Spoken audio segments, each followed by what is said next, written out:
সংসদ ভবনে কাল জুলাই ঘোষণাপত্র উপস্থাপন করবেন প্রধান উপদেষ্টা। মানিক মিয়া এভিনিউয়ে চলছে ব্যাপক প্রস্তুতি। ৫ আগস্ট নিয়ে আতঙ্কের কোনো কারণ নেই বললেন স্বরাষ্ট্র উপদেষ্টা। আইন শৃঙ্খলা নিয়ন্ত্রণে সর্বোচ্চ চেষ্টা করছে সরকার। হাসপাতালে no release no treatment order দিয়েছিলেন শেখ হাসিনা। ট্রাইব্যুনালে গণহত্যার মামলার সাক্ষী ইমরানের জবানবন্দি।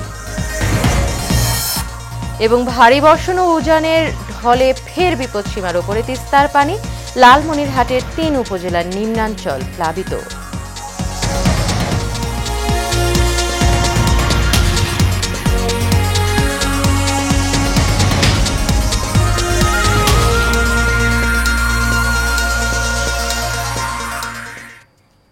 স্বাগত এশিয়ান নিউজে। পুরো সময় জুড়ে আপনাদের সঙ্গে রয়েছি আমি অরণ্য বিনতি ইউনুস। এতক্ষণ শুনছিলেন বিআরবি কেবল ইন্ডাস্ট্রিজ লিমিটেড সংবাদ শিরোনাম। চলে যাব বিস্তারিত সংবাদে। অন্তর্বর্তী সরকার জুলাই ঘোষণাপত্রের খসড়া চূড়ান্ত করেছে। আগামীকাল বিকেল ৫টায় গণ অভ্যুত্থানের সব পক্ষের উপস্থিতিতে জুলাই ঘোষণাপত্র জাতির সামনে উপস্থাপন করবেন প্রধান উপদেষ্টা ডক্টর মোহাম্মদ ইউনুস। এ উপলক্ষে রাজধানীর মানিক মিয়া এভিনিউয়ে দিনভর থাকবে জুলাই শহীদ পরিবার এবং আহতদের স্মৃতিচারণ, সাংস্কৃতিক কর্মকাণ্ড সহ নানা আয়োজন। রবিবার প্রধান উপদেষ্টার ফেসবুক পেজে দেয়া এক পোস্টে এই কথা জানানো হয়। দিনটির তাৎপর্য তুলে ধরে এই আয়োজনে অংশ নিতে দেশের সব স্তরের মানুষকে পরিবার পরিজন সহ উপস্থিত হওয়ার আহ্বান জানানো হয়েছে। এ কর্মসূচিকে ঘিরে রাজধানী জুড়ে চলছে প্রস্তুতি। আয়োজকদের পক্ষ থেকে জানানো হয়েছে, শান্তিপূর্ণ এবং সুশৃঙ্খলভাবে পুরো অনুষ্ঠান পরিচালনার জন্য নেওয়া হয়েছে সর্বোচ্চ ব্যবস্থা। আইনশৃঙ্খলা বাহিনীর পাশাপাশি স্বেচ্ছাসেবকরাও নিরাপত্তা নিশ্চিতে কাজ করবে।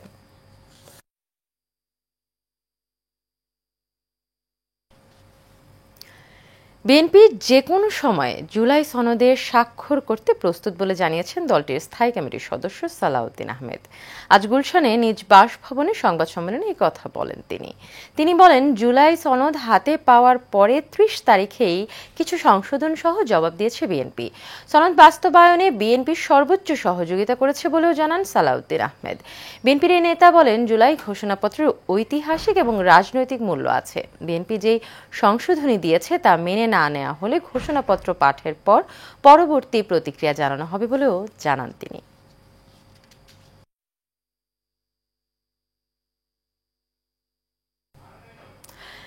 ৫ আগস্ট নিয়ে আতঙ্কের কোনো কারণ নেই, বরাবরের মতোই সতর্ক আছে সরকার, এমন মন্তব্য করেছেন স্বরাষ্ট্র উপদেষ্টা অবসরপ্রাপ্ত লেফটেন্যান্ট জেনারেল মোহাম্মদ জাহাঙ্গীর আলম চৌধুরী। আজ সচিবালয়ে আইন শৃঙ্খলা বাহিনীর সাথে আলোচনা শেষে এ কথা বলেন তিনি। উপদেষ্টা বলেন, আইন শৃঙ্খলা কাঙ্ক্ষিত মাত্রায় পৌঁছতে পারেনি, তবে সরকার সর্বোচ্চ চেষ্টা করে যাচ্ছে। বিস্তারিত নূর মোহাম্মদ ভূঁইয়ার রিপোর্টে। ৫ আগস্টকে ঘিরে এবং চলমান সময়ে বিভিন্ন বিষয় নিয়ে সচিবালয়ে আইন শৃঙ্খলা বাহিনীর সাথে বৈঠক করেন স্বরাষ্ট্র উপদেষ্টা জাহাঙ্গীর আলম চৌধুরী।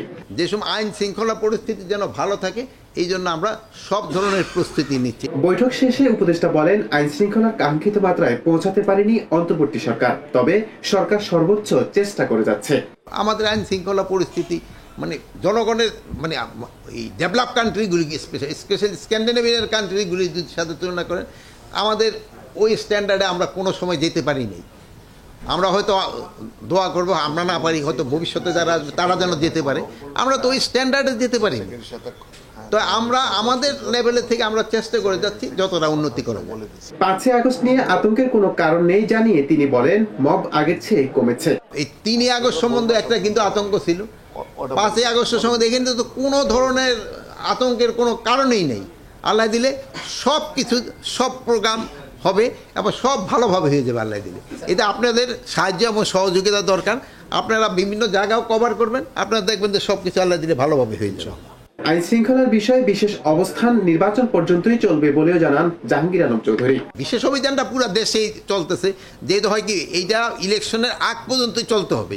নূর মোহাম্মদ ভূঁইয়া, এশিয়ান টেলিভিশন, ঢাকা।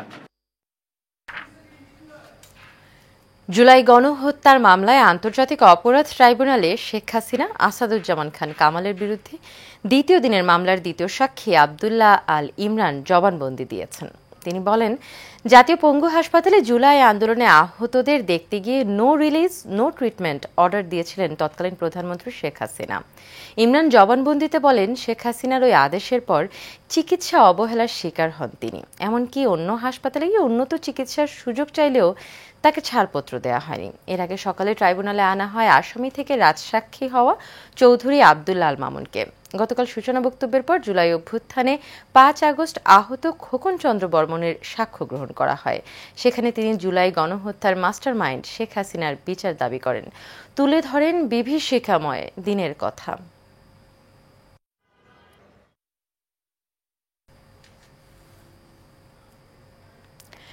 সাবেক সেনাপ্রধান হারুনুর রশিদ মারা গেছেন। দুপুরে চট্টগ্রাম ক্লাবের একটি কক্ষে তার মরদেহ পাওয়া যায়। জানা গেছে, একটি মামলার কাজে রোববার তিনি চট্টগ্রামে যান, এরপর ওঠেন চট্টগ্রাম ক্লাবে। রাতে ঘুমানোর পর আজ দুপুর পর্যন্ত তিনি বের না হয় দরজা ভেঙে ভেতরে ঢোকে হোটেলের স্টাফরা। বিছানাতে তাকে মৃত পড়ে থাকতে দেখে পুলিশকে খবর দেয় তারা। তিনি কিভাবে মারা গেলেন তা এখনও নিশ্চিত হওয়া যায়নি। বীর মুক্তিযোদ্ধা হারুনুর রশিদ সেনাপ্রধান ছাড়াও ছিলেন রাষ্ট্রদূত।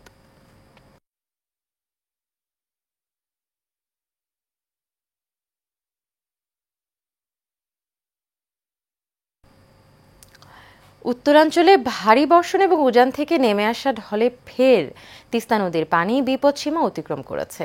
এতে নদী তীরবর্তী এলাকায় বন্যার আশঙ্কা তৈরি হওয়ায় আতঙ্ক ছড়িয়ে পড়েছে। অনেকে পরিবার পরিজন নিয়ে নিরাপদ আশ্রয়ে সরে যাচ্ছেন। দেশের বৃহত্তম সেচ প্রকল্প তিস্তা ব্যারেজে বিপদসীমা ধরা হয় 52.15 সেন্টিমিটার। রোববার দুপুর ৩টায় পানি প্রবাহ রেকর্ড করা হয়েছে 52.20 সেন্টিমিটার, যা বিপদসীমার 5 সেন্টিমিটার উপরে। স্থানীয় প্রশাসন জানিয়েছে, নদী পাড়ের মানুষদের সতর্ক করা হয়েছে এবং ঝুঁকিপূর্ণ এলাকা থেকে নিরাপদ স্থানে সরে যেতে বলা হয়েছে। এদিকে পানি বেড়ে লালমনিরহাটের ৩ উপজেলার নিম্নাঞ্চল প্লাবিত হয়ে গিয়েছে। এতে দুর্ভোগে স্থানীয়রা, তলিয়ে গেছে ফসলের ক্ষেত এবং মাছের ঘের।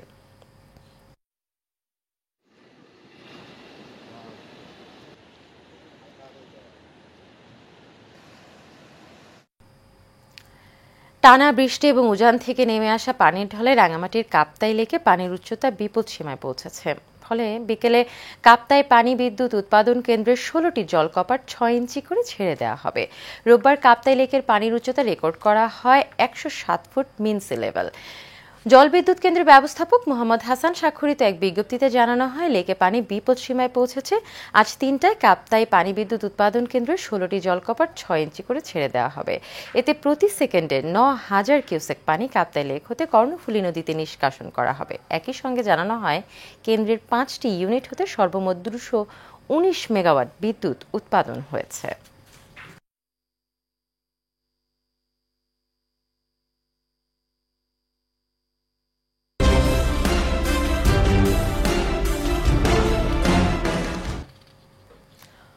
উপদেষ্টা আসিফ মাহমুদ কুমিল্লার মুরাদনগরে মাফিয়া তন্ত্র কায়েম করেছেন বলে মন্তব্য করেছেন ছাত্রদলের কেন্দ্রীয় কমিটির সাধারণ সম্পাদক নাসির উদ্দিন নাসির। দুপুরে উপজেলার সিনিয়র যুগ্ম আহ্বায়ক নাজিম মাহমুদ সহ বিএনপির নেতাকর্মীদের কুমিল্লার জেলখানায় দেখতে এসে সাংবাদিকদের কথা বলেন তিনি। এ সময় তিনি আরও বলেন, যারা জুলাইয়ে ফ্যাসিবাদ বিরোধী আন্দোলন করেছেন, গত 17 বছরে যারা জেল খেটেছে, 5ই আগস্টের পরেও আসিফ মাহমুদ সে সকল নেতাকর্মীদের জেলে প্রেরণ করেছেন। পুরো বাংলাদেশের ইতিবাচক রাজনীতি থাকলেও কুমিল্লার মুরাদনগরে ইতিবাচক রাজনীতি নেই বলেও অভিযোগ করেন তিনি। বলেন, ছাত্রদলের সিনিয়র যুগ্ম আহ্বায়ক নাজিম মাহমুদের গ্রেপ্তারের খবরে তার মা হার্ট অ্যাটাক করে মৃত্যুবরণ করেন, যা অত্যন্ত বেদনাদায়ক।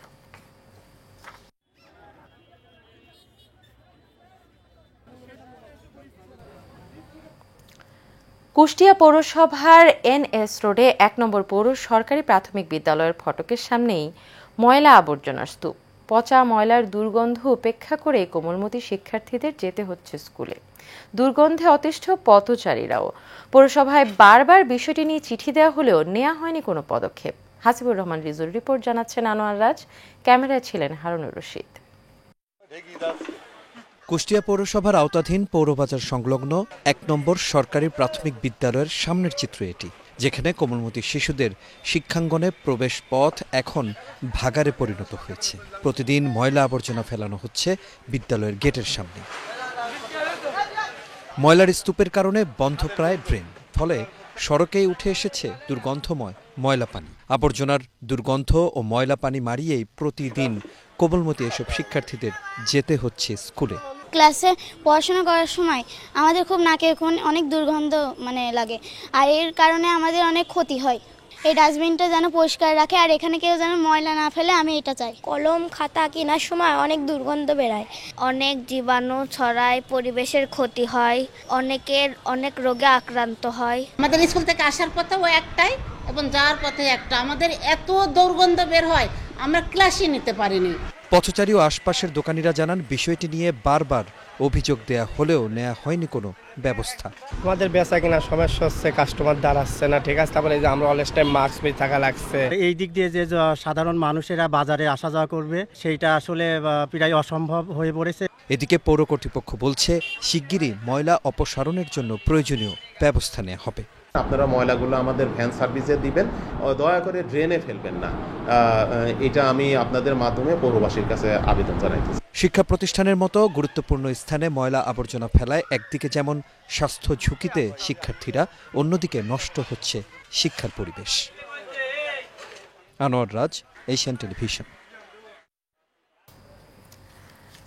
কুমিল্লায় মা, ছেলে এবং মেয়েকে নৃশংসভাবে হত্যার বিচার দাবিতে সংবাদ সম্মেলন হয়েছে। সকালে জাতীয় প্রেস ক্লাবের আকরাম খাঁ হলে এই সংবাদ সম্মেলন করেন নিহতদের বড় মেয়ে। তিনি বলেন, দিনের আলোয় আমার মা, ভাই এবং বোনকে নির্মমভাবে হত্যা করা হয়েছে। এটি পরিকল্পিত হত্যাকাণ্ড। তিনি অভিযোগ করেন, এই হত্যাকাণ্ডের পেছনে স্থানীয় ইউপি চেয়ারম্যান শিমুল বিল্লা এবং উপদেষ্টা আসিফ মাহমুদ সজীব ভুঁইয়ার পিতা বিল্লাল মাস্টারের মদদ রয়েছে। নিরাপত্তাহীনতার আশঙ্কা প্রকাশ করে তিনি প্রশাসনের জরুরি হস্তক্ষেপ এবং দেশবাসীর সহানুভূতি কামনা করেন। দোষীদের দৃষ্টান্তমূলক শাস্তি এবং সুষ্ঠু তদন্তের দাবিও জানান তিনি।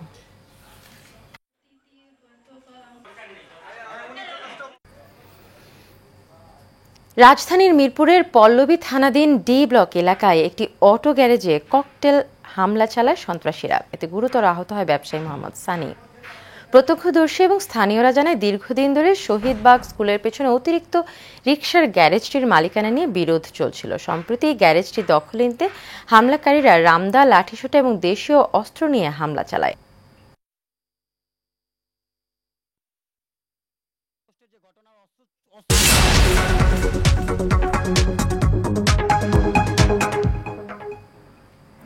এ পর্যায়ে থাকছে বাণিজ্য সংবাদ। সোনার দেশের সোনালী মাঠে কৃষকের পাশে সব সময়, এই স্লোগানে কক্সবাজারে এসিআই গ্রুপ কেয়ারের পরিবেশক সম্মেলন অনুষ্ঠিত হয়েছে। হোটেল কক্সটুডিওতে জমকালো আয়োজনে দেশের বিভিন্ন অঞ্চলের 250 ডিলার এতে অংশগ্রহণ করেন। অনুষ্ঠানে প্রধান অতিথির বক্তব্য রাখেন এসিআই ফর্মুলেশন পিএলসির ব্যবস্থাপনা পরিচালক সুস্মিতা আনিস। বিশেষ অতিথি ছিলেন চিফ অপারেটিং অফিসার ডক্টর মুক্তার আহমেদ সরকার। এছাড়া বক্তব্য রাখেন জেনারেল ম্যানেজার সুবীর চৌধুরী, মোহাম্মদ আসাদুজ্জামান মাসুদ এবং আব্দুর রহমান সহ অনেকে।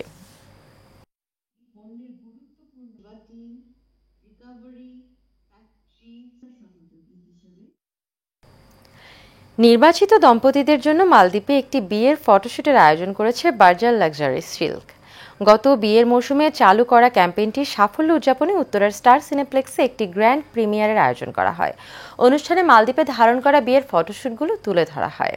এ সময় বার্জার পেইন্টস বাংলাদেশ লিমিটেডের ব্যবস্থাপনা পরিচালক রূপালী চৌধুরী বলেন, ওয়েডিং গ্ল্যামশুট ক্যাম্পেইনটি সফলভাবে বাস্তবায়ন করেছেন।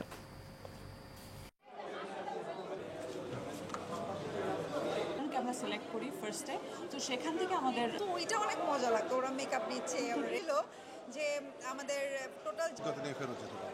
আচ্ছা, আপনি তো দীর্ঘদিন ধরে সব সময় কনজিউমারের মনে ইমোশনালি এখানে ডেফিনেটলি কানেক্ট। চট্টগ্রামে রিহ্যাব ব্যবসায়ীদের সাথে কর কর্মকর্তাদের মতবিনিময় সভা অনুষ্ঠিত হয়েছে। চট্টগ্রাম ক্লাবের সিসিএ উইং হলে অনুষ্ঠিত সভায় সভাপতিত্ব করেন রিহ্যাবের ভাইস প্রেসিডেন্ট এবং চট্টগ্রাম রিজিওনাল কমিটির চেয়ারম্যান হাজী দেলোয়ার হোসেন। এ সময় উপস্থিত ছিলেন রিহ্যাবের senior vice president Liaquat Ali Bhuiyan, পরিচালক এবং চট্টগ্রাম রিজিওনাল কমিটির কো চেয়ারম্যান মোহাম্মদ মোর্শেদুল হাসান, চট্টগ্রাম কর অঞ্চল 6-এর কমিশনার সাধন কুমার রায়, অতিরিক্ত কর কমিশনার ফরিদ আহমেদ সহ আরও অনেকে।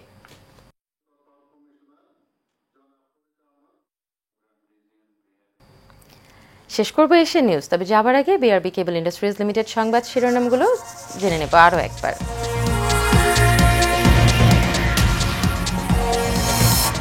সংসদ ভবনে কাল জুলাই ঘোষণাপত্র উপস্থাপন করবেন প্রধান উপদেষ্টা। মানিক মিয়া এভিনিউয়ে চলছে ব্যাপক প্রস্তুতি।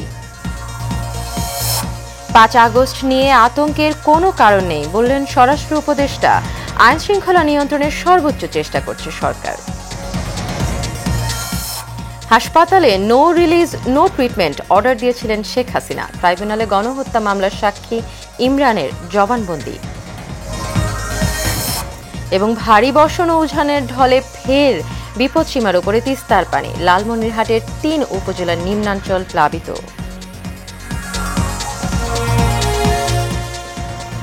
এশিয়ান নিউজ এ পর্যন্তই। আমাদের পরবর্তী সংবাদ দেখার আমন্ত্রণ রইল। এতক্ষণ সাথে থাকার জন্য সবাইকে ধন্যবাদ।